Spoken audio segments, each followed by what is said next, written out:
Assalamualaikum warahmatullahi wabarakatuh. Peserta didik sekalian, kembali lagi kita berjumpa.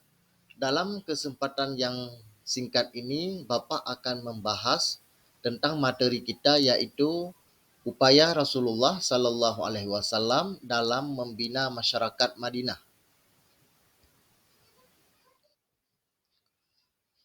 Capaian pembelajaran kita, Bapak mengharapkan peserta didik Bapak nantinya mampu menganalisis dakwah dan upaya Rasulullah Sallallahu Alaihi Wasallam dalam menegakkan berbagai kesepakatan dengan kelompok non-Muslim di Madinah sebagai inspirasi dalam menerapkan sikap toleransi dan perdamaian di masa kini dan tantangan di era digital.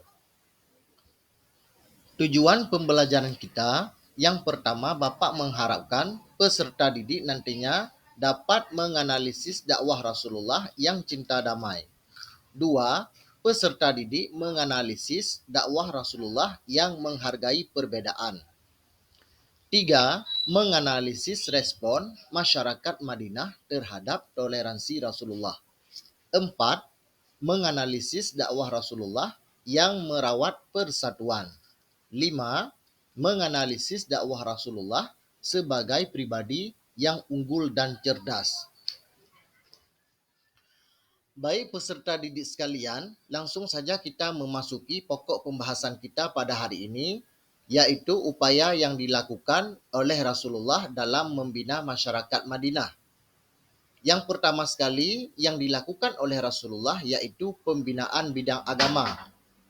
Yang kedua, pembinaan bidang sosial. Yang ketiga, pembinaan ekonomi. Sedangkan yang keempat, yaitu pembinaan bidang pertahanan. Langsung saja, kita akan membahas hal yang pertama yang dilakukan oleh Rasulullah dalam membina masyarakat Madinah. Yang pertama sekali yaitu pembinaan bidang agama.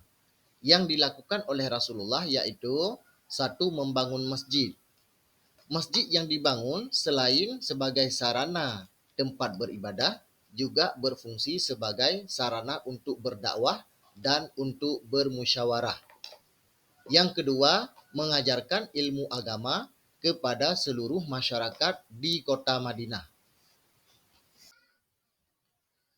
Upaya yang kedua yang dilakukan oleh Rasulullah yaitu pembinaan bidang sosial.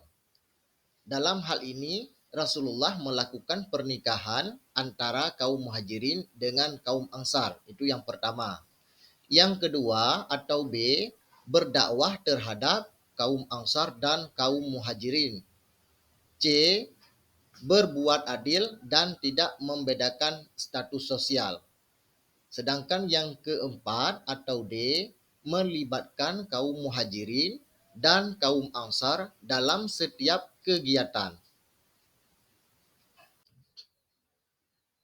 Yang ketiga, pembinaan bidang ekonomi.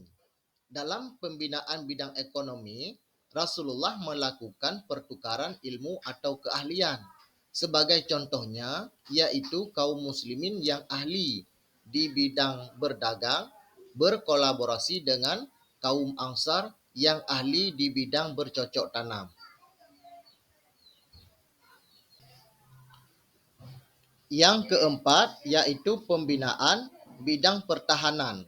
Yang pertama yang dilakukan oleh Rasulullah yaitu saling menghormati dan berhak menjalankan agamanya masing-masing.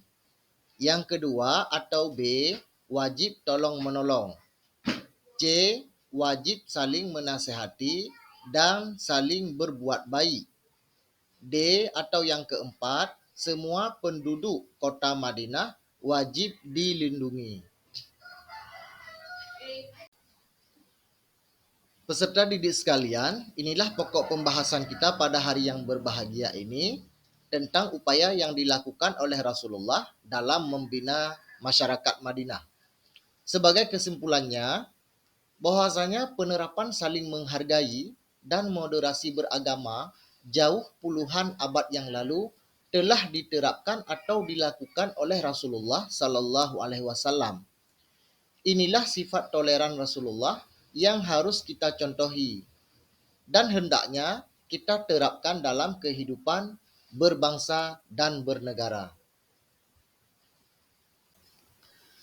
Sekian pokok pembahasan kita pada kali ini dan insyaAllah akan kita lanjutkan di pertemuan yang akan datang.